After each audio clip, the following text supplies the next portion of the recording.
Gaming is getting more and more expensive. A single new game today can cost close to $100, and for a lot of people, that makes it harder to keep up with the hobby they love. But it doesn't have to be that way. In this video, I'm going to try building an ultra-budget emulation console in 2026. Not a tiny handheld, but a small form factor system that you can plug straight into a TV and start playing.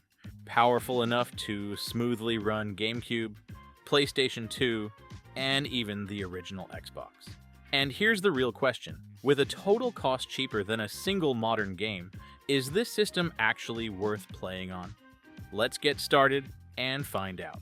This time my goal is to build a 6th generation gaming machine. A generation with one of the most impressive and unforgettable game libraries ever made. Even today, these games are still incredibly fun to play. The only thing they really need is a bit of upscaling and image cleanup to look good on modern displays. Honestly, these titles are pure nostalgia for me, and I'm sure for some of you watching as well. And if you're younger, don't skip this one just yet. You might actually be surprised by how creative and innovative the 6th generation really was. And of course, if this system can handle Gen 6, then older consoles like the PS1, Nintendo 64, and everything before that will run flawlessly. Now let's move on to the hardware. I'll be hunting for parts on eBay, and I have to say this. eBay is truly a world of used hardware. This time, I'm specifically looking for pre-built Office PC, because they're extremely easy to find, and more importantly, they're very affordable. The reason there are so many of them on eBay is simple. Companies constantly upgrade their systems and offload huge quantities of old machines. But that's actually great for us, because we can pick them up cheap and turn them into budget gaming PC, just like I've done before. And after a bit of searching, I came across a Dell Optiplex 7020 for just $60.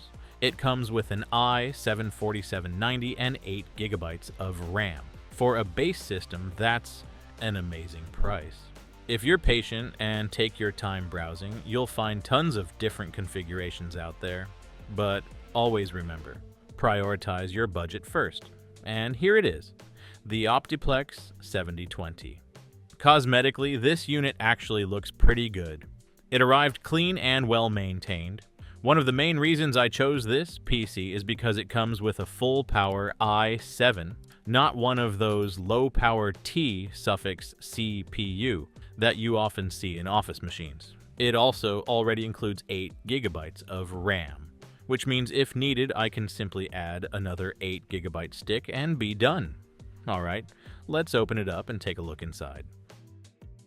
The internal layout is actually very well designed. I really respect how Dell engineers their office systems. Everything is compact and optimized. To get a better look at the components, we'll need to remove the hard drive cages first. With this machine, we get 4 RAM slots, and there's already one 8 GB stick installed. It also comes with a 255-watt power supply. With a PSU like this, we can still upgrade to a low-profile GPU if needed. Now let's plug it in and see if the system is still working properly. Alright, it powers on and boots straight into the BIOS. But there's a problem. Someone has set a BIOS password, which means I can't access the settings. And honestly, I don't recommend wasting time trying to guess the password. That can take forever. Instead, there's a much easier solution. On the motherboard, look for the jumper pins labeled Clear Password. Remove the jumper cap, and once you power the system back on, the BIOS password will be automatically cleared. Simple and effective. Alright, now let's check the hardware configuration. We've got an Intel i7-4790 and 8 GB of RAM running at its default speed. Modern games today usually require at least 16 GB of RAM. And I believe this emulation setup will benefit from that as well. So to ensure smoother and more stable performance, I'm going to add another 8 GB stick. Luckily, DDR3 RAM is very affordable right now. You can find a matching stick like mine for around $19. Next, we'll need to prepare a 500 GB SATA SSD to install the emulation system. The actual storage you need depends on how many games you plan to download. Most 6th generation games aren't that large, so for me, 500 gigabytes is more than enough. Now, I'll use another computer to download the emulator system. There are actually several ways to set this up, but the method I'm about to show you is probably the simplest and most convenient. First, head over to batacara.org and choose the installation version that matches your device. The reason I chose Batacara is because its interface looks just like a real console. It's very well optimized, especially for lower-end hardware, and it's incredibly easy to use. On the download page, you'll see that Batacara supports a wide range of devices. After downloading the correct image, we'll also need a tool called Rufus to create a bootable drive. I'm going to flash Batacara directly onto the SSD I prepared earlier. Once that's done, I'll plug the SSD into the Optiplex and power it on. At this point, we'll need to enter the BIOS and disable Secure Boot, otherwise Batacara won't launch properly. I've already preloaded a few games so we can test them right away. When the system boots up, the Batacara interface looks fantastic. The menu is easy to navigate. Each console has a large visual banner, and the games are displayed in a clean grid layout. And of course, to really enjoy the experience, we'll need a controller. This time, I'm using a wired controller to minimize input latency. Alright, let's get started.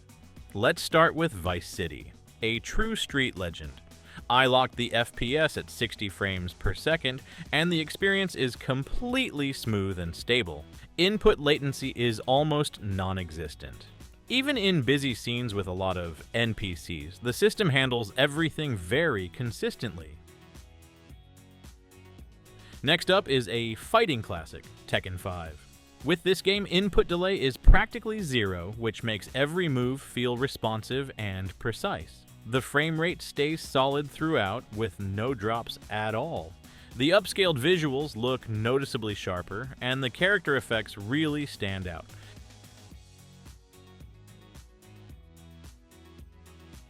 Now let's switch gears to a racing title, Need for Speed Underground 2. The first impression when jumping into the game is just how smooth it feels. Throughout the entire session, the system runs very stable and fluid, with no noticeable stutters.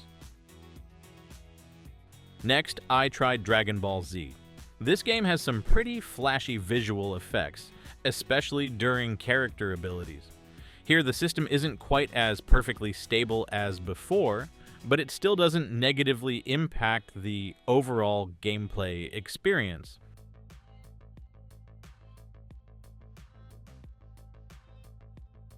Do you remember Contra? Even with this title, the system performs extremely well, delivering almost perfect stability. That said, this is also a relatively lightweight game in terms of graphics.